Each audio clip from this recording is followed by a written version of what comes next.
Will you ever unhide the old John Boy content or put it somewhere else? What is he talking about? Oh, really old stuff? What old John Boy content? I don't know.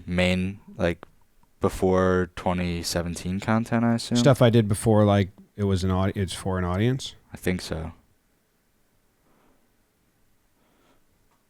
What is your gut feeling on Wander Franco? Go look at Talking Baseball. My gut feeling is that my gut feeling serves no purpose to be shared. And Talking Baseball, I did a little, just like it was more not my opinion, but just like here's what's happened so far. I don't think we've had an update. Terrible situation. Hello, welcome to the morning meeting. Building John Boy Media. My name is Jimmy. I got Maddie Messina. That's I right. was friends with an Anthony Messina in New Jersey. That's my cousin's name. You guys don't look alike. So you're not, it's not the same guy. Welcome to the morning meeting. We have an agenda today that I was going to pull up, and we missed last week because I was sick. My entire family was sick, and I get whatever they have 2 weeks later. And they were sick during floorball shoot, which I was really scared about getting sick because then I would be sick for the floorball shoot. And then the floorball being in the warehouse for 3 days in a row will give you just a little sickness. You kind of get like warehouse sick. And so the week afterwards, I took Monday off to help Katie with the kids and to make sure I don't get crazy sick because we had the Savannah Bananas coming to the warehouse Thursday. Tuesday, I came into the office and worked really early, and then I left early because I was like, I think I'm getting, I don't know. And then I woke up Wednesday and I had what they had bad. And instead of trying to power through it and be, a conquering hero of sickness, I said, why don't I take it easy? So I stayed home. I didn't do morning, and I missed Talking Baseball. And then I worked from the rest of the day on from home. So I missed morning. I apologize for that. That's why. But I was healthy enough to play in the warehouse against the Savannah Bananas on Thursday, which was nice. And that is part of our agenda this week. Yeah, morning topics. It. You have... we have Blitzball Blitz meetings coming up. We created a new league that I don't know how much I'm going to dive into for the warehouse. We had the Bananas came to the warehouse. A couple big breakdowns went out. We have a couple more breakdowns coming out and kind of on those, but we had the Anderson Jose Ramirez fight, which was a huge one that happened during the floorball weekend, which was a bit of a bummer. Boone episodes and some other topics. And then the topic that I brought up, and Rob might have started it before I did the intro, which you could do, Rob, who edits these. I sometimes like when podcasts start with like before the actual, like a little like it's up 20 to you, seconds. Rob. It's up to you. It's up to Rob. Rob, you can start this podcast whenever you want, because Maddie and I usually talk beforehand, and it's up to you. The Always Sunny podcast, Megan, her name's Megan, right? I think the blonde. From no, Always the one, Sunny. the producer. I don't know. Never watched she does it. Oh, it's good. She will just take their 20 minutes of getting into the studio, sitting down, bantering, and edit it into 2 minutes of preamble. So Rob M, if you want to do that, you're free to do that. And I was saying, did you see the house Aaron Rodgers bought? No. $10 million house in Montclair. I don't live in Montclair, but I live on the border of Montclair. And I actually don't think it's Montclair House. Wait, you have to Google this. Aaron Rodgers. I drive by these houses all the time. And I knew this one was for sale. And when I used to drive James around, when he would fall asleep, I would go check out these houses. $9.5 million. So yeah, it's... Oh, wow. Did you scroll to where you see the view of the New York City? Yeah. Yeah. That's an area of New Jersey that's right by me. I mean, this is not, the houses around. It's way up on the hill by Montclair State. Whoa, look at the 2 stags at the top. But that view is crazy. It's kind of by Montclair State University. But yeah, I used to drive around this area when I would try to put James to sleep, and Katie and I would just be looking what's these houses over here? But that house that he bought is crazy big. Maybe I'll see him at the coffee shops now. Possibly. If money wasn't a thing, yeah, would you live in a house like this? Feels like you can't touch anything. Well, it depends. If I'm Aaron Rodgers and I'm here for 2-ish years, and I have that much money, sure. If I'm me, but with a ton of money, and have young kids that I want to grow up, no way. You're like isolated. I don't want my. Oh, you're talking to like proximity to neighbors? Yeah. Like, That's not. I was just saying. It literally just looks like don't touch any of this. Like. Oh yeah. Well, I mean, he might have different. He probably bought it fully furnished, but you can change it. I don't know. I didn't grow up, but eventually Luke grew up and we had a huge house in Newtown because my dad and mom, climbing the corporate ladder. By the time when they bought the house in Newtown, their philosophy was like, see how much money you can get from the bank for a house and buy the biggest house you can get for that money because we move a lot and you resell it. Now that kind of didn't work because when they were getting out, the market kind of turned to people wanted cozier houses, not big ones. But yeah, our house in Newtown was kind of crazy big. By the time they got there in 2009, but then people don't want huge houses. There's like certain things that I want that a big house will afford for Katie and I, but then I want the location to be sidewalks, walk to neighbor's house, kids can ride their bikes places, get around town. There were a few questions that came in right in when we started this Instagram. First and foremost, Tom Ace, when we were talking about my last name, referenced Mike Mussina. Yeah. And I just need to say, thank God for Mike Mussina, because when I would create a character in 2K, MLB The Show, etc., and put my last name in, it said, not allowed, contains a curse word, because it says ass. Oh. So then I was like, okay, no big deal, Mike Mussina, I'll just use that name. But, I mean, thank goodness that I knew that name existed or like could appreciate it, because that's just silly. Second thing is Jimmy's 3 things going to be a weekly thing?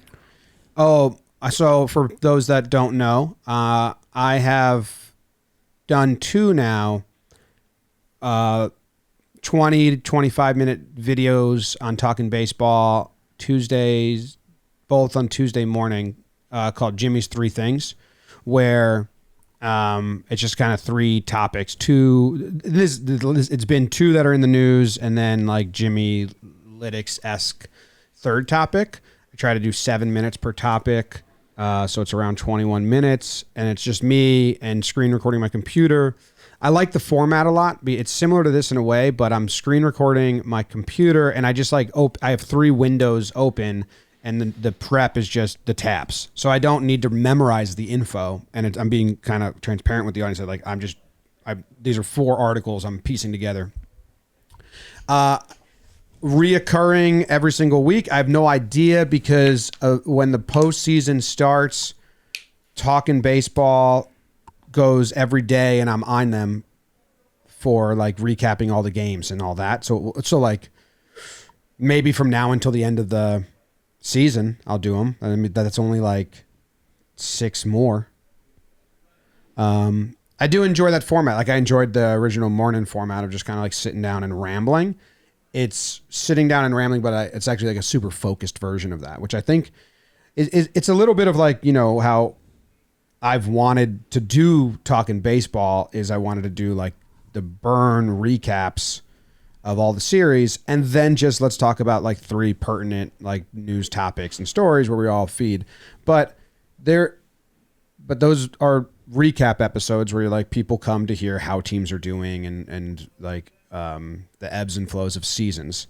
And I just don't have time to be in that grind, like in like following 30 teams every day. So I always felt like kind of a farce of like, shit, I like baseball, but this is not how I follow it, where I think Jake naturally follows it like that. And this is how I follow baseball. Like I just like all encompassing stories and finding weird stats, but like I'm not going to be able to list you every team's starting 5.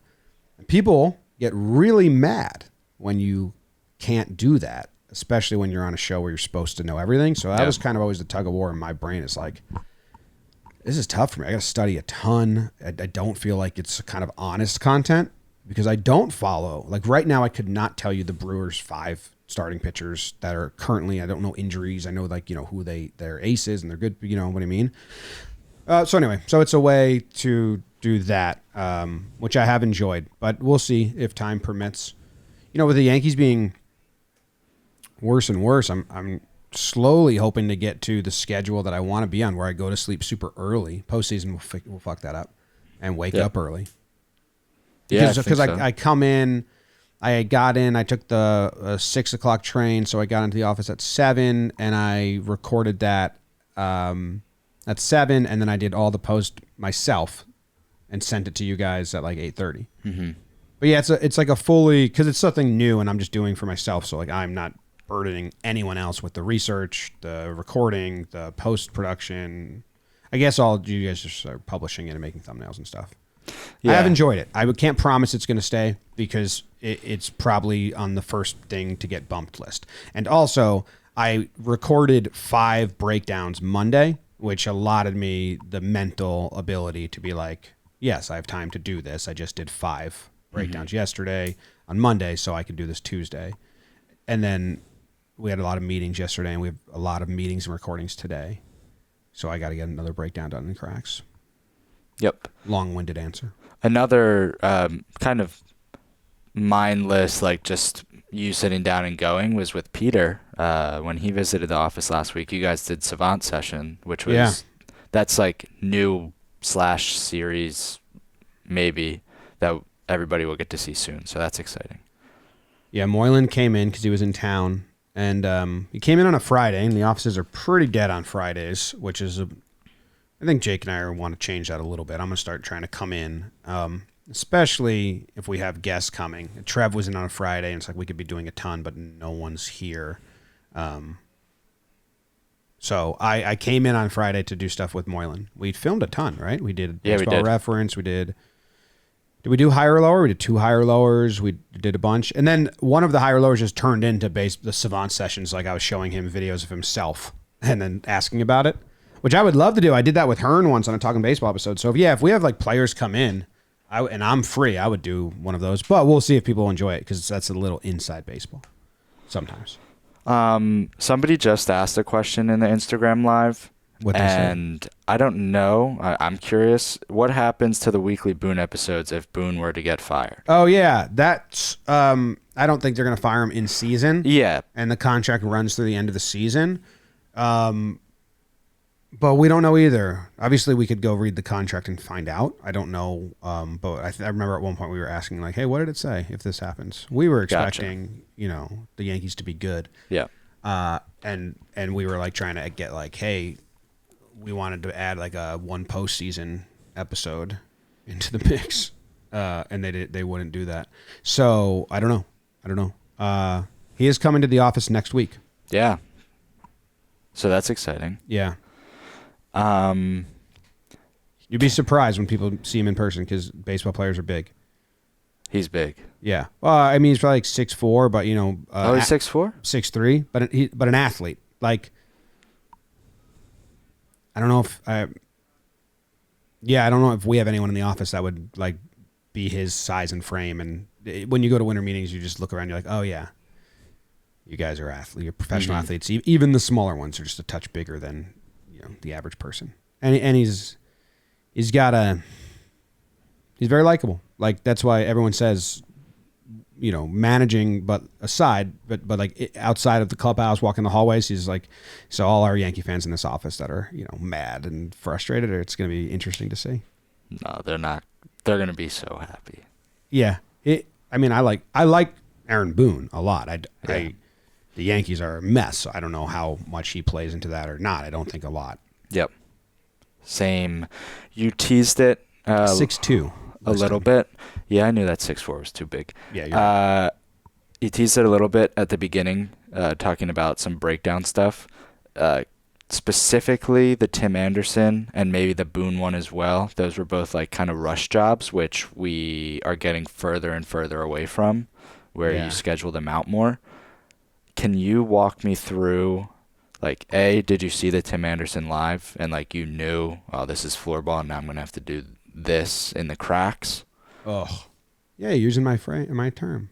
I say that a lot, and people are always like, "What do you like?" Joe's would be like, "What?" The cracks? I always say like, "We'll get it done in the between the cracks of the day." And one time I said that, Joe's was like, "What?" I was like, "In between the cracks." No, that's Joe's. Okay. I think. You think that's normal enough? Yeah, I think that's a normal saying, and Joe's doesn't get it. That sucked, man. We were doing floorball, which is very tiring and long days at the warehouse, and then I come home and I'm trying to help with the kids as much as I can. I woke up at 1 a.m. to do the session with Claire, who is really sweet. She's like now she lets me, like, she's quiet and I can put her back to sleep, and I've like figured it out, kind of conquered. She allows me to rock her and stuff, but I think even back then 2 weeks ago she wasn't. So I was doing my walking around laps around the kitchen table, and I opened Instagram at 1 and saw that the brawl happened, the fight happened. So that's when I saw it. So then I went down to the basement and started recording all the raw footage from 1 to 3 while holding Claire. And then I woke up at 6 or 5:30, probably. James woke me up, and I went straight to the warehouse. I think I got there at 7 a.m., I would guess, and started working on the edit. Our game was at 9 a.m. So I think I worked on it until 8:30. Then we had to do our game, and then I was working on it in the bleachers of the floorball a little bit, but it's, you're pretty attentive. And then Katie was really sick, so I thought I was going to go home that day, Sunday, and finish it Sunday night. But Katie and the kids were really sick, so I had to take over, and I didn't get to open my laptop at all. I think if I did, I would have been a dick husband and dad. So then, did I finish it Monday? I think I finished it Monday. I stayed home and helped with the kids Monday, and then I finished it Monday. So yeah, that was a rush. Like, any moment I could have been working on anything. I was working on the Tim Anderson J-Ram brawl, but it was bad timing with floorball, and then with my family being sick. And most part, people are getting more understanding and patient about that, especially those big ones, which take like a long ass time. I filmed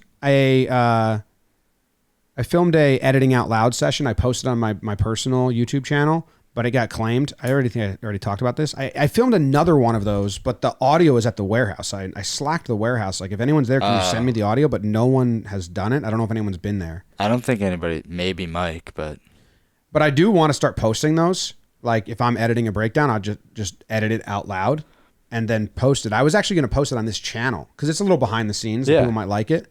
Because in some way, it would be nice if some people that are interested understood I'm not just talking over. Like I put a lot of time and effort, maybe too much at times, but I don't think so. So that was a bummer, because when things happen like that, I want to get it out really fast. The problem is I have so much going on, and I like editing them better now. So when in like 2019, even 2021, I would get them out really quick, but they weren't. If we go back and watch them, it's like, I could have done more here. And then the ones that people love that they always talk about, the Pirates Reds one, like that one I got out quick, but the Amir Garrett one, but that happened and I didn't have anything going on. I got out of bed at midnight and I worked until like 7 a.m. or whatever on it. I can't do that anymore. But that was a fun one. And then as soon as I hit export on it Monday night and it was exporting, Boone gets ejected with Laz Diaz and goes crazy. Mm-hmm. So, as exporting on one computer, I turned to the other computer, started recording all the Boone stuff. And then that one's a lot of lip reading. So that one almost I can't rush at all, because I had majority of the lip reading done that night when I like really late, like till midnight that night. I was working on the Boone one, majority of it. But then we had to come in and we had a busy Tuesday where we were recording a ton of shit. And I had like a chunk where I couldn't figure out what they were saying.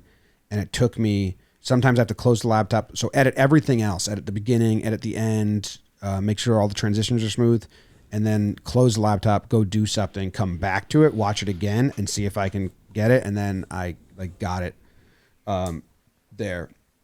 Laz saying he was telling Boone to go draw a line, and I kept trying to see if he was saying like draw a line or go make a mark or whatever, but he was saying play your game. And it took a little bit. I think Dalton actually helped me like lock that down. He was saying that took me a while to figure out. So, but I got that out pretty quick too. And it's so funny when I got that one out and I was like, how long was that? Because that's what happens. I edit them and then I record them and then it's over and then I do the post edit and then I go, how long was that? And sometimes, like last year, the Angels and Mariners was 16 minutes. Or Domingo Herman's perfect game was like 10 minutes. And I'm like, whoa. Yeah. The J-Ram fight, I think that was 5 minutes. I don't know. The Boone Laz one was, I think, maybe under 4 minutes. And it's just like, oh shit, like that's so long for 4 minutes, but it's actually great. They're better shorter. But what you're probably asking about is, or interested in, is the J-Ram. I'll ask the questions. Oh, Maddie's asking the questions. I stepped on his job. You're all over it, but the J-Ram Tim Anderson goes and gets age restricted on YouTube. And then we ask for a review, confirmed by review that this should be 18 plus. That means more than just we're only going to show this to 18 plus people. It means we're no longer going to pump this into recommended and etc. It kills the video. Yeah. The only way people will see it is if they go to my channel and search to find it. So age restricted, when YouTube does that, you'll see a lot of creators, like there's podcasts I know that would just take it down and put it back up. Maybe we should have done that. Because I think it was the thumbnail or the title that did it. But yeah, you can look at the chart and the view chart, and it got to 300,000 and then it got age restricted and then it just stayed. It just absolutely kills the video. So yeah, maybe in the future we take it down and put it back up. Or if I wasn't in such a rush to get that out, we would have uploaded it to YouTube and let the detection sit for like 5 hours and see if it got detected and if we need to change anything. But because we rushed to get it out, the biggest issue there, and it did well on all the other platforms. I think it did incredibly well on Twitter. I think it did really well on Facebook and TikTok and Instagram. I got to check. But it's not going to do that good on YouTube when it should be the biggest one of the year. And it's just not going to do, like, it should be easy a million. Like the Boone one afterwards is at 730,000. That'll probably get to 1 million by the end of the year.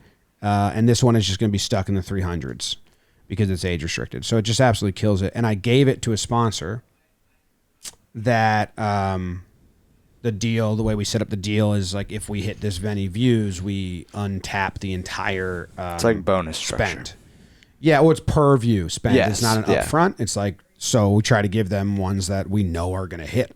The last time we did that, I gave them Amir Garrett throwing up because I knew that was going to be a million views. So I think we have to do like another video for them, like a make good or actually I think we did well enough all other platforms to get there. We did. But it's just such a bummer because it's like, this is a guaranteed 1 million views. Let's give it to the sponsor that we really want to take care of right now. And then age restricted. And then fuck. I think in the future we should take it down and re-upload. Okay. We can do it. I think majority of people won't know, but there will be enough in the comments that we'll just understand. Or we just pin it. And I think that the big thing is getting it past the YouTube auto detection. Because once YouTube auto detects it, I feel like it's like when you challenge a call in football, it's like, well, you have to have enough to overturn this. Where the human that goes and double checks it, if they see anything at all, it's just like, oh yeah, we were right. Yeah, like at one point they were auto detecting like hockey brawls or hockey fights, and we reached out to our rep at YouTube and we're like, this is sanctioned. Yeah, it's allowed. Yeah. Well, how can it's not age restricted on cable TV? And they were like, that's a really good point. Maybe we should slide hockey into our MMA situation. I don't know if they did, but he was like, oh, good. But yeah, it's a bummer. But doesn't the same logic apply to like this? They didn't shut the TV.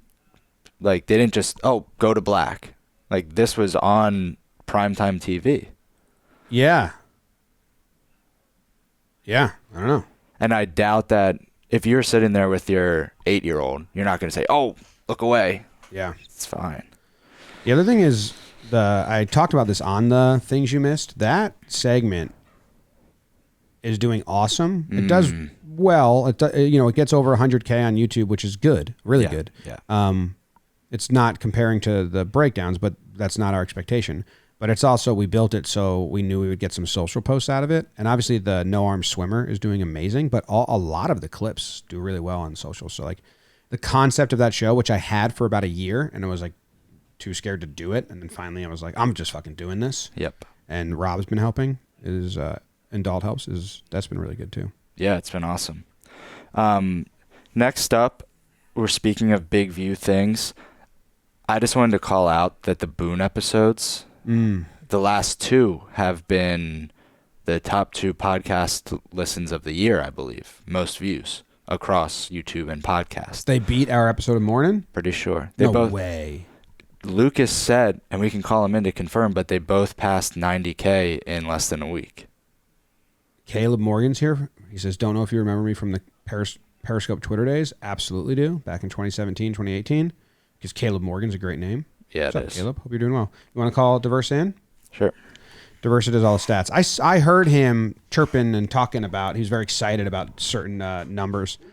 The first Boone app that did really well was like our contentious episode of like we were being hostile, and he was giving it to us and I was giving it back, and the clips, Max and Andrew, shout out to Max and Andrew for clipping that show, the first Boone episode. It did so well. It got posted to the Reddit, which helps. We have a question for you. What's going on? What were the stats on the latest Talking Yanks? Did it beat the Morning episode for most? So we had 2 Talking Baseball episodes beat the Morning episode because we had 200K ones for the trade deadline. But then the last 2 Boone episodes also beat that Morning episode because Did they beat Talking Baseball? No, they were both in the 90s while the 2 Talking Baseballs were in hundreds. But the Boone is not done yet. So one of the trade deadline 100Ks is at 30 days. The rest of them haven't hit 30 days yet. Wow, great week for podcasts, huh? Yeah, or July 2 weeks. Was awesome. Baseball Today also had its highest episode ever, so a lot of big ones. Nice. All right, thanks. Morning got beat, so we gotta we'll step that up. figure out a way to. Respond to more controversial Reddit threads. Yeah, we need more Reddit threads, and that's how the Boone episode got big. Is one of the Reddit threads picked it up, and then the next Boone episode was the Laz Diaz ejection, and I put it at the end of the breakdown where Jake and I recreated it, so that you can see the spike of people that came after that, which was cool. Nice. But yeah, it's good. A lot of the content's growing and doing well. There's other like things like YouTube programmatic CPMs are down. Across the board, YouTube got in a lot of trouble. I haven't read into the update on that. They got into a lot of trouble for CPM, or not CPM, like mismanagement of advertiser dollars. Yeah. They were, I think it was, don't quote me, I think what YouTube was doing, or what they are alleged to be doing, was a brand would give them X amount of money for X amount of views, and they were supposed to be native YouTube views, like I'm on youtube.com watching a video and this comes up with a skip ad or whatever, but they were doing like half there, and then half would be if I'm now on baseballreference.com and there's a video player that isn't a YouTube video player, and then there's an ad that pops up there, and they were doing half and half, which aren't the same weight. Did that ever get an update? Because that's huge, huge news in the industry. Yeah, so the first link that I clicked on said ads were running on low-quality sites. Ads were found on websites spreading misinformation, hosting pirated content, or other low-quality sites. This contradicts Google's pledge. Yeah, the Wall Street Journal reported that 80% of YouTube ads violated terms of service, potentially costing Google billions in refunds. overcharging advertisers because they're like they're putting the ads not where they thought. Google released a statement refuting the claims. Google said the report that stated we used unreliable sampling, or the report used unreliable sampling and proxy methodologies, and they were extremely inaccurate. Oh, okay. So I wonder where that's going to go. Google Video Partners, which is where all these other sites come into play, is a small separate network used to help advertisers reach additional audiences and increase campaign reach up to 20%. Take with that what you will. Yeah, I don't know where that's going to go. It was pretty wild news when it happened. If there's fallout from it, we were trying to figure out if that helps us or hurts us. Hurts us programmatically.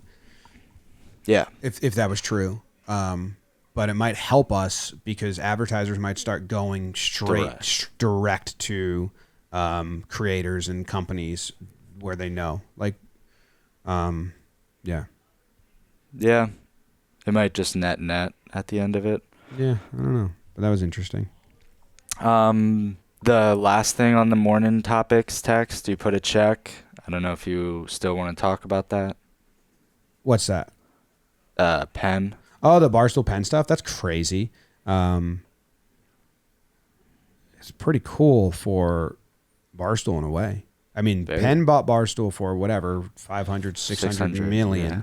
And now just basically returned it to Dave for free, $1 with some stipulation. So like they ate $600 million to do a 10-year, $1.2 billion deal with ESPN. So I think Barstool Sportsbook's going to change the ESPN bets. Yeah. And the conditions are that Barstool can't sign advertising deals with other gambling sportsbooks for 60 days, which isn't that crazy anyway. Oh, it's only 60? That's what I've heard, yeah. And then that if they ever sell Barstool again, Penn gets 50%. Yeah.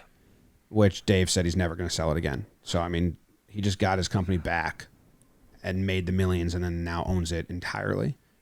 Kind of incredible. Crazy. They had a video of him telling the company, and they were all very happy because of the regulations and the change and all that is. And then the next day, he filmed them all showing up late to work, and that got on news. But that's funny. It's wild to watch. They're really like a flagship for this whole industry of just the structure of value and not value. So in one way, it's awesome for Dave. In another way, I don't know. It's Penn basically saying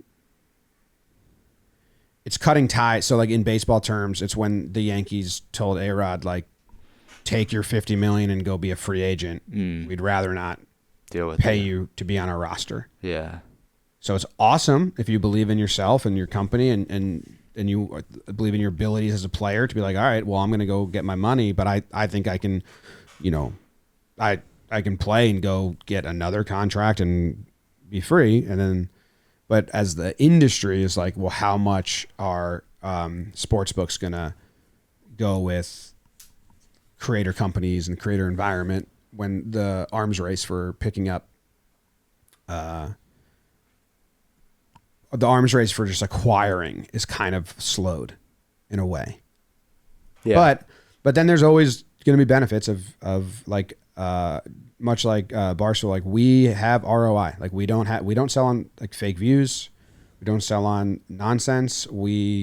I don't like including that. I want any advertiser that spends with us to know that like our audience is real. We don't pay bots to like, spend to redistribute a ton. Some companies do that, man. When we did CEO searches and like we searched for like maybe 50 different people, there were some very successful in their industry, but like their strategy was get a piece of content and then you put it on Facebook and then you pay Facebook X to redistribute it to get X amount of more views, and you charge the advertiser for like all those views. And I'm like, but that's not your audience. That's just like an algorithm. Like you're not actually building audience there. You're just playing a game. I don't know, but there's a lot of companies that do that. Yeah. And it's very successful. And it's like, all right, maybe we can start doing that slightly if it helps. But I don't want to. I want to focus on real people watching that are clicking because they're going out of their way to find us and click it, or they're compelled by whatever it is, or they heard about us. But yeah, there's a lot of stuff that is not that. So I think we'll always be good because our audience and our community is very real. And so is Barstool's. So I think they'll be fine and we'll be fine. But there are companies that probably got scooped up that don't have the ROI because of that. Yeah, that's fair. I never even thought of that, but I guess it's something that is weird to me because I never thought about it, but it's something that people are putting on their resume as like, I do this well. It's like, oh yeah, there was one CEO we talked to. They did it very well. Yeah, and it's not a knock. It's just that's not how I want to.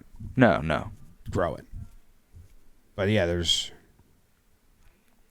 a big business. Yeah, but in the end, advertisers aren't going to get an ROI because they don't know the creator. You're just spreading it, Yeah. Do you think that the Penn deal changes anything for us directly? Well, we'll be competing with Barstool for a sportsbook in 60 days when they're open again. Yeah. For spending. So, fair.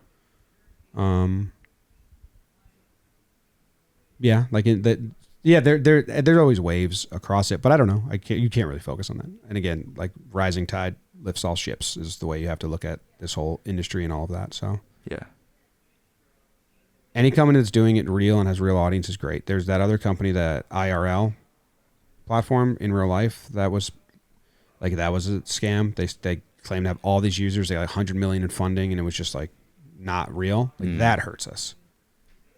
And the company's doing what I'm saying. Yeah.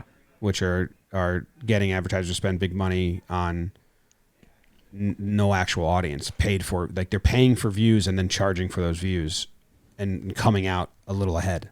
That doesn't really help because people are going to mistrust the industry. Yeah. Yeah. I also, like, their content probably doesn't change that much. I feel like they weren't that controlled. They were. And you think so? Yeah. They had there was things you can't say that, like, even talking about gambling, they couldn't use phrases. They always refer to themselves as degenerates and stuff, and like you can't use that word. There's just so many no's. Like the regulations were crazy. Yeah. So the content itself, I don't think is going to change drastically, but I'm sure them sitting there today is like just a little bit of relief, and yeah, no one's like watching over. Yeah. In a way, which is what made them so great, so successful, is like the freedom they allowed. Yeah. Moving on to other people that do things the right way. The Savannah Bananas do things the right way, and they were awesome when they came to the warehouse, and the crew that they brought were some of the most fun people that I think have been in the warehouse. So I'm excited for that content to come out, I believe at the end of this month, a little bit into September. Can you walk me through last Thursday, just from your point of view? Yeah, it was one of our smoothest days in the warehouse ever.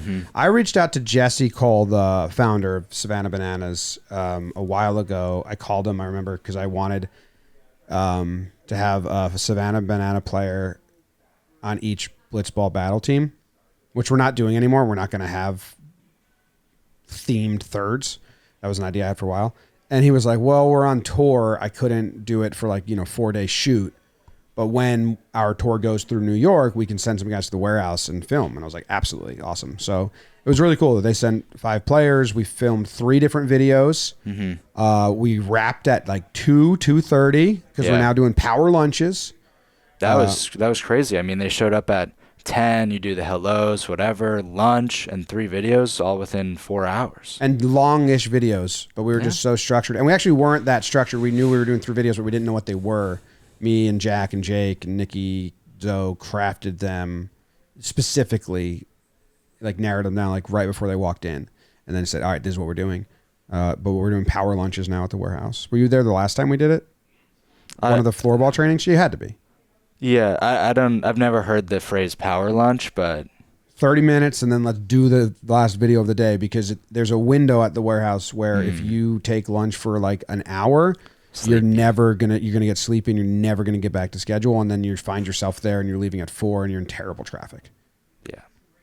But it was all. I mean, we wanted to do a catch. I was gonna update the Slack. We want to do like a best defensive plays in the warehouse video at the end of the year and include training sessions and all sports. There's maybe 2 entries from these Savannah Banana videos that will be in the catch of defensive play of the year. Yeah, for sure. It was awesome. Crazy. It's very cool to play with people that know content and understand it. Like the floorball crew that we just had was a lot of hockey content creators. And I said it at the end when we wrapped. I said, this was the most attentive and understanding crew we've ever had that came in, understood what we're doing, understood the tone, listened to direction, and no knock on the MLC when we had the cricket players. They're not creators. It's not their space. They're usually just going and worrying about their game and their play and not like the whole TV show of it. Yeah. We've also gotten so much better at orientation and day ones of really letting the new people know, like, this is what we're doing. This is what we need. This is the organization. Like it was the most fluid tournament we've ever run, the floorball one. Definitely. Yeah. All tech-wise as well. Yep, we have a meeting today about Blitzball Blitz, which Tom Ace just asked about. He said, any update about big September tournament? JomCon. We're not doing JomCon, but we're doing, and I guess I don't know if I've said this in a while because we need it to happen and like actually come to fruition, and there's elements of it that it might be canned tomorrow when we go. Yeah. I'd be like, nope, this is not possible. But I'll share with you guys the thought process. The process is a live league, 5 teams, round robin, but 3 Thursdays in a row, a 2-hour live stream with 4 games in each stream, or 3 or 4 games in each stream, with Paxton doing reporting in the middle and apps and pregame, postgame, but live at 3 Thursdays in a row. And then the playoffs for that league take place at Billy's Bar in the Bronx by Yankee Stadium. And we play there and we sell tickets, and it's a Sunday in the Bronx and we have fans there. So hopefully we're going to Billy's tomorrow to scout it out, to talk to the owner, to see if like our vision and his understanding of it aligns, because he might not know exactly what we're trying to do. But that's the plan. And if we get a go tomorrow, then I'll share with everyone, because we need to get going on marketing and selling tickets and pricing, and it's a big venture. Like Mike DeLeon does texted me after our first meeting, and he was like, I can actually pull up the message, and then we do have to wrap soon here. Yeah. Because we had like the first, just like the 4 of us meeting, and today at 11 I'm sharing it with the whole team and assigning roles and all that. But it's a big, I don't know. I guess on my laptop I don't have his number saved. I don't know. I mean, we're going to be talking about Blitz a good amount over the next few weeks on this show. So that's all. I'll let you know how it goes. Basically, it's a big endeavor. We've been practicing for a while to do things live. I think other companies would try to hire a freelance crew to run this. It's not how I like doing it. I like us learning and growing and doing it ourselves, and then being like extra proud of it. But it is a big endeavor that we're trying to pull off. Live is hard. Yeah. But it would be September 7th, 14th, 21st. Our live streams on the Warehouse Games channel. Yes. Yeah.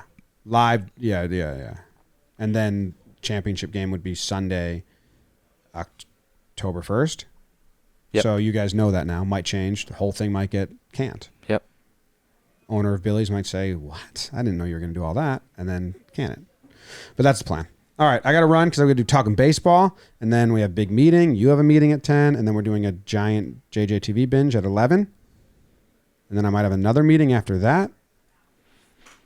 I have a 2 p.m. meeting, and then a 3 p.m. meeting, and then a 10:30 at night record. Gross. Appreciate you guys. Leave a comment if you want. Answer questions for next episode. Suggest guests, I guess. We might have some guests on in the future again as we kind of get back to routine here. And subscribe to the YouTube channel. That helps a ton. And appreciate you guys. And goodbye.